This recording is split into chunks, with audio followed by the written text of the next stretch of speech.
Welcome to the local speed. दोस्तों, आज की इस वीडियो में हम आपको सियालकोट की सैकड़ों साला तारीख के बारे में बताने जा रहे हैं। मगर इससे पहले अगर आप इस चैनल पर नए आए हैं तो पहले इस चैनल को सब्सक्राइब कर लें और बेल आइकन पे क्लिक कर लें ताकि आप तक हमारी ऐसी तारीखी वीडियोस बर वक्त पहुंच सकें। तो वीडियो को शुरू करते हैं।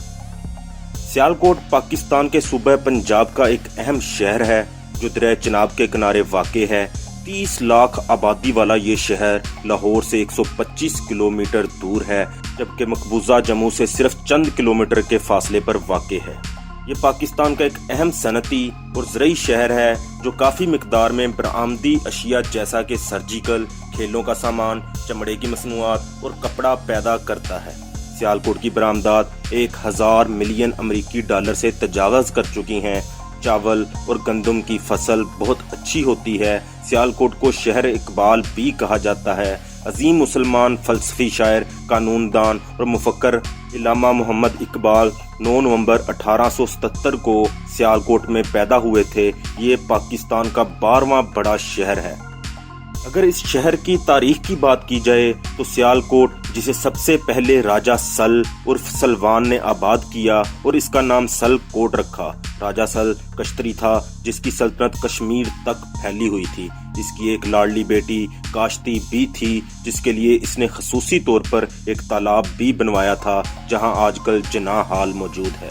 जनूबी एशिया के चंद अमीर तरीन शहरों में से एक सियालकोट भी है जो कि सूबे पंजाब के शमाल मशरकी कोने में वाक़े गुंजान आबाद जिला है, जिसके मशरिक में जिला नारोवाल, मगरिब में जिला गुजरात और गुजरांवाला, जनूब में जिला गुजरांवाला और जिला शेखुपुरा, जबकि शमाल में मकबूजा जम्मू कश्मीर वाक़े है। वर्किंग बाउंड्री सियालकोट को मकबूजा कश्मीर के जिला जम्मू से अलग करती है। 3016 मुरब्बा किलोमीटर पर मुहित जिला सियालकोट रचना दो आब का एक अहम और जरखेज इलाका है। कश्मीर हिल्स की आगोश में आबाद इस जिला को एक जानिब से नाला डैक और दूसरी जानिब दरिया चिनाब ने घेर रखा है। कश्मीर के पहाड़ों से टकरा कर वादी के गुलजारों से महकती हुई हवाएं बादलों से सरसराती हुई जब सियालकोट पहुंचती हैं तो यहाँ का हर एक शजर झूम झूम कर फिजा को खुमार आलूद कर देता है। ये रूह परवर माहौल बड़े बड़े आरफों और दरवेशों को ध्यान से ज्ञान की मंजिल तक ले जाता है और इसी वजह से इस इलाके को महात्माओं की सरजमीन के नाम से भी याद किया जाता है। आज से सैकड़ों साल पहले राजा सल, जिसका नाम राजा सलवान भी था, इसने ये शहर आबाद करके इसका नाम सलकोट रखा। पोसीदा खंडर, सलातीन के मकबरे, मस्मार किले, कदीम गलियां, नौ आबादियाती दौर के चर्च, चप्पे चप्पे पर पुराने अदवार के नक्शो निगार और इसकी गुज़िश्ता बड़ाई के अफसाने दोहराते हैं। जिस कदर पे दर पे इनकलाबात और ज़माने की नरंगियाँ सियालकोट के हिस्से में आई हैं, शायद ही कोई और शहर मासवाए मुल्तान के इनका मुतहम्मल हो सका है। इस इलाके की तारीख हज़ारों सालों पर मुहित है। ना सिर्फ हिंदू और मुसलमान बल्कि सिखों, फारसियों, अफगानियों, तुर्कों और मुगलों ने भी इस इलाके की तरफ हिजरत की है। सियालकोट की कदीम और ज़रखेज़ तारीख को 4 अदवार में तकसीम किया जा सकता है। पहला दौर कदीम शहर सागाला का है। आसपास के इलाके की खुदाई से यहाँ कदीम यूनानी तहजीब के आसार मिले हैं जिनमें यूनानी सिक्के और स्तूपे शामिल हैं। कदीम यूनानी किताबों में इस शहर का जिक्र सागाला के नाम से मिलता है जो यूनानी सल्तनत का पाया तख्त था। जिला की मुख्तलिफ जगहों पर खुदाइयों से इस दौर के कदीम यूनानी नक्शे भी बरामद हुए हैं। इसके बाद हिंदू राजा सल का दौर आया जिसने इस शहर की बुनियाद रखी। राजा सल बाहन जो गुज्जर था, इसने इसे कश्मीर का हिस्सा बनाकर यहाँ एक मजबूत किला तामीर करवाया और इसे इस शहर के नाम पर सियालकोट किला का नाम दिया। इस राजा की 2 बीवियां थीं, इचरा और लूना। 2 बेटे थे, पूरन और रिसालू। इसके बाद दूसरा दौर मुस्लिम सल्तनत का दौर है जो शहाबुद्दीन मोहम्मद गौरी की हुकूमत के साथ शुरू होता है। गौरी लाहौर तो फतह ना कर सका लेकिन इसने सियालकोट को अहमियत देते हुए यहाँ एक गैरिजन की बुनियाद रखी। 1520 ईस्वी में उस्मान गनी की क़यादत में मुगल अफवाज शहर में दाखिल हुई। अकबर के दौर में मौजूदा जिला सियालकोट रचना बारे सरकार के नाम से सूबा लाहौर का हिस्सा था। फिर शाहजहां के दौर में अली मर्दान खान यहाँ का हुक्मरान रहा। 18वीं सदी में मुगलिया सल्तनत के जवाल के बाद सिख महाराजा रंजीत सिंह ने 40 साल तक इस इलाका पर अपना कब्जा बरकरार रखा।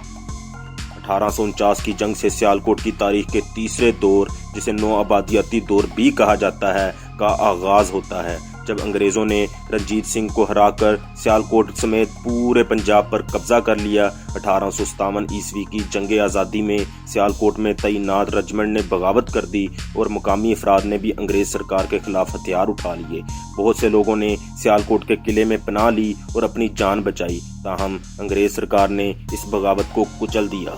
سیالکوٹ شہر کی بھرپور ترقی بھی اسی نو آبادیاتی دور میں ہوئی۔ 1899 عیسوی میں مرے کالج کی بنیاد رکھی گئی۔ 1980 عیسوی میں وزیر آباد سیالکوٹ ریلوے ٹریک کو جموں تک توسیع دی گئی، جبکہ سیالکوٹ تا نارووال ریلوے لائن 1915 میں کھول دی گئی۔ اسی دور میں سیالکوٹ دھاتی اشیاء کے حوالے سے ابھر کر سامنے آیا۔ سیالکوٹ کی سرجیکل صنعت کی بھی ایک الگ کہانی ہے۔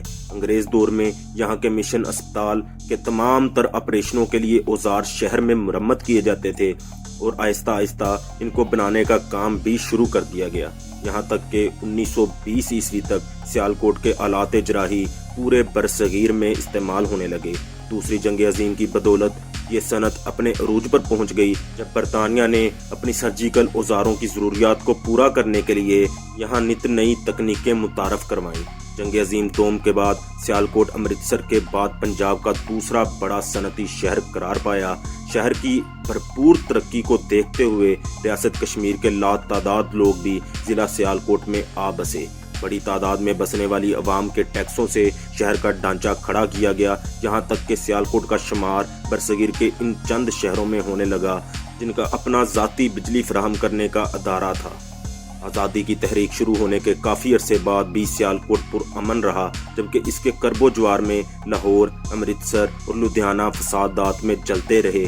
تحریک پاکستان میں اس شہر کا ایک اہم کردار تھا۔ پاکستان کا نظریہ پیش کرنے والے ڈاکٹر علامہ محمد اقبال اسی دھرتی کے سپوت تھے، جبکہ 1994 کا تاریخی سیالکوٹ کنونشن بھی یہاں منعقد ہوا، جس میں قائد اعظم سمیت مسلم لیگ کے بڑے بڑے رہنماؤں نے شرکت کی اور آخرکار 1947 میں تقسیم پاکستان کے وقت اسے پاکستان میں شامل کر دیا گیا۔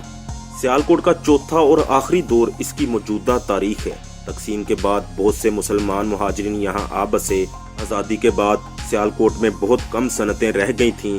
سیالکوٹ کی صنعت کو یہاں ہجرت کر کے آنے والوں نے نئے جوش و جذبے کے ساتھ دوبارہ پروان چڑھایا اور حکومت پاکستان نے بھی ان کی بھرپور مدد کی۔ 1960 کے دوران ضلع بھر میں سڑکوں کا جال بچھایا گیا اور سیالکوٹ کو جی ٹی روڈ سے ملا دیا گیا۔ 1965 کی جنگ میں بھارت نے جموں کی طرف سے سیالکوٹ پر حملہ کر دیا۔ پاک فوج نے کامیابی سے شہر کا دفاع کیا اور سیالکوٹیوں نے بے جگری سے اپنی فوج کا ساتھ دیا۔ غیور شہری بھارتی ٹینکوں کے سامنے بم باندھ کر لیٹ گئے اور چونڈا کے محاذ کو بھارتی ٹینکوں کا قبرستان بنا دیا۔ یہ وہ محاذ ہے جہاں جنگ عظیم دوم کے بعد دنیا کی دوسری بڑی ٹینکوں کی لڑائی لڑی گئی۔ اہل سیالکوٹ کی بہادری کو سراہتے ہوئے حکومت پاکستان نے 1966 عیسوی میں سیالکوٹ کے باسیوں کو ہلال استقلال سے نوازا۔ اس کے علاوہ یہ اعزاز اہلیان لاہور اور سرگودا کو بھی حاصل ہے۔ 1971 کی جنگ میں بھی سیالکوٹ کا بھرپور دفاع کیا گیا، یہاں تک کہ بھارتی علاقے چھم سیکٹر پر پاک فوج کا قبضہ ہو گیا۔ 1991 میں ضلع سیالکوٹ کی ایک تحصیل نارووال کو الگ کر کے ضلع کا درجہ دے دیا گیا۔ ضلع سیالکوٹ میں پسرور، سمڑیال، ڈسکا اور سیالکوٹ کی تحصیلیں شامل ہیں۔ سیالکوٹ پنجاب کا تیسرا بڑا صنعتی شہر ہے، جس کی مشہور صنعتوں میں کھیلوں کا سامان بنانے، آلات جراحی، چمڑے کی مصنوعات، کیمیکل بنانے، کوکنگ آئل اور ویجیٹیبل گھی، ٹائر اور ربڑ کی مصنوعات، ادویات بنانے، اسٹیل کے برتن بنانے، آٹا پیسنے، دستانے بنانے، موسیقی کے آلات بنانے اور چاول چھڑنے کے کارخانے شامل ہیں۔ پاکستان کے امیر ترین شہروں میں سے ایک سیالکوٹ کی سب سے بڑی صنعت کھیلوں کا سامان بنانے کی صنعت ہے۔ 100 سال سے بھی زیادہ پرانی یہ صنعت شروع میں کرکٹ، ہاکی اور پولو کا سامان بناتی تھی۔ 1918 میں فٹ بال بھی ان میں شامل ہو گئی، جو سنگاپور میں مقیم برطانوی فوج کے لیے بنائی جاتی تھی۔ آج کھیلوں کی دنیا کی تمام مشہور کمپنیاں اس شہر سے پوری دنیا میں سامان برآمد کر رہی ہیں۔ عالمی سطح پر فٹ بال کی 60 سے 70% طلب سیالکوٹ سے پوری کی جاتی ہے۔ سیالکوٹ کی تقریباً تمام مصنوعات برآمد کر دی جاتی ہیں، جس کی وجہ سے یہ شہر پاکستان کی کل برآمدات میں 9% حصہ رکھتا ہے۔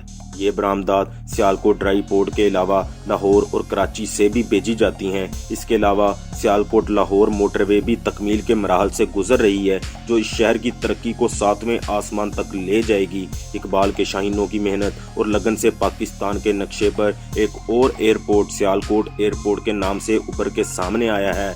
ये पाकिस्तान का वाहिद निजी इंटरनेशनल एयरपोर्ट है, जहां से अंदरूनी परवाज़ों के अलावा खलीजी ममालिक को भी परवाज़ें जाती हैं। अब जिक्र हो जाए शहर इकबाल की तारीखी व सियाहती जगहों का, तो इनमें सबसे पहले नंबर पर आती है इकबाल मंजिल। इकबाल के देश की सबसे बड़ी पहचान खुद शायर मशरिक इल्लामा मोहम्मद इकबाल हैं। सियालकोट के पुराने हिस्से में वाक़े इनके घर इकबाल मंजिल को दूर दूर से लोग देखने आते हैं। ये घर इल्लामा इकबाल की जाए पैदाइश ज़रूर है, मगर ये मकान उनके भाई शेख अता मोहम्मद के हिस्से में आया था, जबकि सियालकोट ही में इल्लामा इकबाल के वालिद का एक और मकान था जो इल्लामा के हिस्से में आया था। 1971 ईस्वी में हुकूमत ने पाकिस्तान के कौमी शायर की जाए पैदाइश को कौमी यादगार करार देकर ये मकान शेख अता मोहम्मद की औलाद से ख़रीदा था, मगर 9 मरले के इस 3 मंजिला मकान की हालत बहुत बोसीदा थी। अब इस इमारत को हुकूमत पाकिस्तान ने कौमी विरसा करार दे दिया है और नए सिरे से इसकी तज़ीनो आराइश करवा कर इसके कुछ हिस्सों को सियाहों के लिए खोल दिया है। इसके बाद सियालकोट की मशहूर जगह शवाला तेजा सिंह टेम्पल है। महाराजा रंजीत सिंह ने हिंदुस्तान और ख़ुसूसन सरज़मीन पंजाब पे गहरे असरात छोड़े हैं, चाहे वो तारीख हो, सकाफत हो, फ़न तामीर हो या रस्म रवाज हो। रंजीत सिंह के दौरे हुकूमत में पंजाब के तूलो अर्ज़ में कई मंदिर और इबादत गाहें बनाई गईं। सियालकोट शहर का शवाला तेजा सिंह मंदिर भी उन्हीं में से एक है, जो तेजा सिंह नामी हिंदू ने बनवाया था। ये आज भी सियालकोट की बुलंद तरीन इमारत में से एक है। शहर के पुराने हिस्से में इकबाल मंजिल से कुछ आगे जाएं तो एक रास्ता ऊपर की तरफ इस मंदिर की तरफ ले जाता है। शवाला हिंदू देवता शिव के मंदिर को कहा जाता है, जहां खास तौर पर शिव की पूजा की जाती है। मुकामी अफराद के मुताबिक 2 साल कदीम और तारीख़ सियालकोट के मुसन्नफ राशिद न्याज मरहूम के मुताबिक 1000 साल कदीम ये मंदिर तकरीबन 100 फीट की ऊंचाई पर वाक़ है। 1992 ईस्वी के बाबरी मस्जिद फसादात के जवाब में एक मुश्तिल गिरोह ने इसे नुकसान पहुंचाया था। इस दिन के बाद से मुकामी हिंदुओं ने यहां इबादत करना बंद कर दिया। सियालकोट की म्यूनसिपल कमेटी ने यहां एक पार्क बना दिया है, जहां आसपास के घरों के बच्चे खेलने आते हैं। हमारी कौमी बेहिसी के ऐन मुताबिक तारीख के इस यादगार दौर को हमने इस इमारत की तरह फरामोश कर दिया था, लेकिन हुकूमत वक्त ने हाल ही में इसकी मरम्मत और तज़ीनो आराइश करवा कर इसे अवाम के लिए खोल दिया है। इसके बाद हम बात करते हैं किला सियालकोट की। सियालकोट किला पाकिस्तान के कदीम तरीन और तारीखी किलों में से एक है। यह किला 2वीं सदी में हिंदू बादशाह राजा सलमान ने तामीर करवाया। इस किला को 10,000 मजदूरों ने 2 साल में तामीर किया था। इसकी तामीर लकड़ी के फट्टों, कंकरियों और ईंटों से की गई थी और ये सारा सामान भारत के शहर पठानकोट से मंगवाया गया था। एक सियाह के लिए इस शहर में बहुत कुछ है। सियालकोट पंजाब के उन चंद शहरों में से एक है जो कदीमो जदीद का एक हसीन इम्तजाज रखते हैं। इसके अलावा सियालकोट में जगन्नाथ टेम्पल, मरे कॉलेज, पूरन भगत, दरगाह इमामुल हक और सियालकोट कैंट मशहूर व मारूफ जगह हैं। अब आते हैं इस जिला की मशहूर और कद्दावर शख्सियात की तरफ। सियालकोट ने बड़े बड़े सियासतदान, शायर, फलसफी, लीडर, नावल निगार, कलमकार, अदाकार व मौसीकार, खिलाड़ी, सहाफ़ी, मुसन्नफ और बिजनेसमैन पैदा किए हैं, जिन पे बिलाशबा पूरे मुल्क को फख्र है। अगर दोस्तों आपको हमारी ये वीडियो अच्छी लगी हो तो इसे लाइक और शेयर ज़रूर करें और जाते जाते हमारे इस चैनल को सब्सक्राइब कर लें और बेल आइकन पे क्लिक कर लें, ताकि आप तक हमारी ऐसी वीडियोस बर वक्त पहुंचती रहें। शुक्रिया।